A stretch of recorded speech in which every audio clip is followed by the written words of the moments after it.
G'day folks.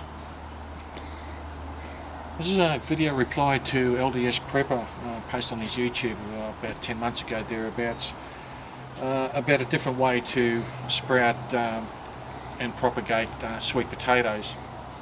And typically most people around my area, if the sweet potato sprouts, and most of them buy from supermarkets, they start to get sprouts on them, just throw them in the ground, bury them, and away they go. Which worked quite well, but when you're looking at probably a bigger scale production of sweet potatoes initially, LDSPrepper posted on his YouTube a very good way to do it, and I've confirmed this with a few other people around here that that's how they do it. So initially, if you get the sweet potato tuber, and there are many different varieties,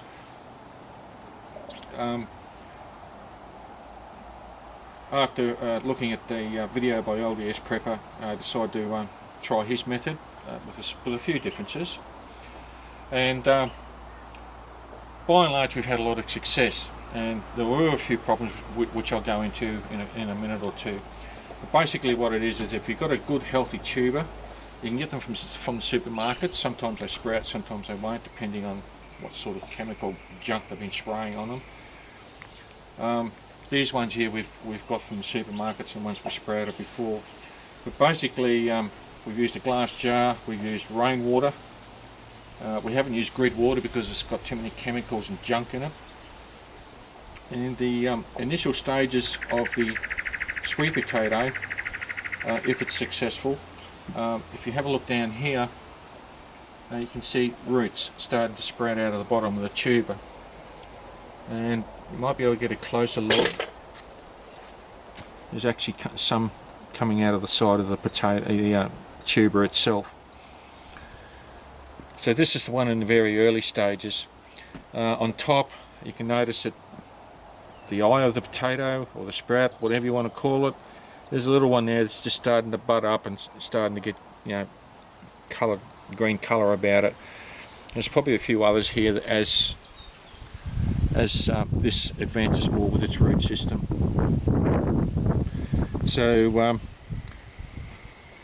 one of the problems we had in Australia here is that we had a very hot spring and summer last year, 2014 into 2015, and when we initially tried this, the problem we found was that we put them out in the sun, in the morning sun, and of course on very hot days the water in the jar actually became too hot, and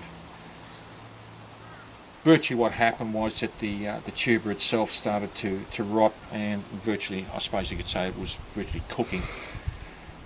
We tried another method by cutting the tuber, and that wasn't very successful under those conditions either. At the moment we're in our winter, and we've had some cold days, some overcast days, and what we've done with this more advanced one is that we've had to move it around according to the daily seasonal conditions. We've kept them inside of a night, and that's about the only artificial light they've had from the house lighting. It keeps them warmer on cold nights. We have had frosts during the day. On colder days we noticed that they weren't doing so well, so temperature is one of those things that you might like to consider. So we've had to bring them inside even on cold sunny days, and they've done very well. This one here, this is a more advanced one, and if we have a look down here again, we're using rainwater in a glass jar. You can see that the root system on the original tuber is very well advanced, and it's getting sufficient nutrients out of that rainwater to produce these sprouts on the top of the tuber, and they're quite healthy too. Also of note too, I don't know if you can see it in camera, we'll have a look. You can see these little nodules on the stem of the sweet potato right down to the main tuber itself. Okay, this is where the roots start. When you pick these off, you see it there, little nodules. When you pick these off, and stick them in another glass jar of rainwater, just off to the right of this one. This is where you can propagate more sweet potatoes off the one tuber rather than throwing the whole thing into the ground. Is that pick them off the top of the tuber, or you may get lucky, maybe further down the stem. I'm trying that. I don't know how well that'll work. But anyway, again, glass jar with rainwater, and where it's been picked off, you submerge that in the water. Maybe able to see in camera there, the nodules on the stems are also submerged in the water, and this is where the roots will sprout from. So give it about 3 or 4 days, depending on, we've got some pretty cold weather coming in over the next few days, overnight temperatures anyway, and we'll have to bring them inside. So during the summer months, the ones that did work or did sprout, took about 3 to 4 days before we start to see roots appearing on these. Because of the seasonal conditions at the moment, we may find it may take a little bit longer. Anyway, we'll come back in a few days and see how it goes. Okay, early day 3. The sweet potato shoots we harvested off the main tuber. It's just starting to develop its roots in this glass jar rainwater solution. It's early day 3, and these are actually starting to grow from the nodules we saw earlier in the video. Okay, we'll see what happens in the next couple of days. 18 days later, this is the first one. You can see new roots on the bottom of this sweet potato. The lighter coloured ones are new ones, and if you compare it to earlier in the video, you can see that the root system on this has expanded and grown quite a bit. We have a look on top. That was the original new shoot out of the top of the sweet potato. You see how much that's grown, and we've got a couple of more budding up here. There's another one there, another one there, there, and there also. So it's a bit slow, but it's getting there. Next one, these are far more advanced ones. We took off another tuber, and they're doing quite well. You can see there it's got new leaves on it, and the root systems are quite well developed on it, as you can see there. So they're ready for planting. The original bulb or tuber, this is it here, still going strong, got new growth on it. Bit of leaf burn there. We had a bit of a sunny day and got a bit of leaf burn on it. New shoots on the top,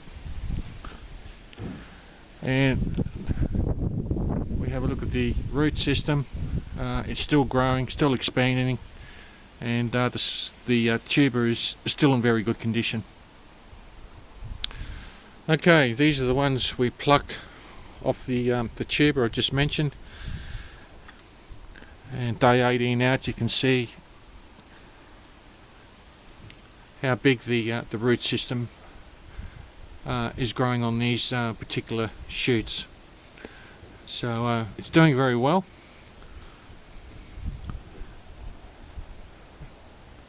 And we'll see what happens in about a week or so. Well, it's the 6th of August. It's nearly 2 months since we started this off the sweet potatoes. This is the original tuber, and as you can see, it's still powering on. Lots of new shoots, or slips as they're sometimes called, and it's looking very healthy. This is the other tuber in the early part of the video, where it only had small buds are starting to appear, and as you can see in this, it's really starting to get a kick along on it. Very healthy slips or sprouts on it, and I'm quite happy with that. We've had to move them around because we've had sub-zero temperatures during the day, and we've kept them inside day and night, and with the wood heater going, and just sitting beside the window to get some light during the day, and they seem to be doing very well. You see the root system on this has looks quite healthy and has expanded since the last part of this video. And we'll have a look at this one. These are the slips that in the previous parts of the video we've had in the water, and you can see that the root systems have grown very well. The leaves, you can see some brown spots on them there. On days we've had them sitting out in the sun, they get a bit sunburned or windburnt from the cold wind, but you can see there that we've got new leaves appearing on the slips and sprouts. So I would like to see these root systems a bit bigger, more developed for planting, but we'll give it a shot. We'll plant these ones and see how they go. So for LDSPrepper video reply, thanks very much for your information. I did it a slightly different way, but the concept is very sound and very good. In fact, some friends living over the other side of Toowoomba sprouted sweet potatoes this way, using this method or a similar method, and they actually bartered the slips for some other vegetable seeds that they were looking for. So all in all, it's a much better way for us to propagate sweet potatoes than just throwing the whole tuber in the ground and probably getting a smaller crop that way. So once again, thanks LDSPrepper. Very informative video you made on the way you did it. The concept is very sound. I did it a slightly different way, but the results are still very much the same. Okay folks, thanks for watching. See you later.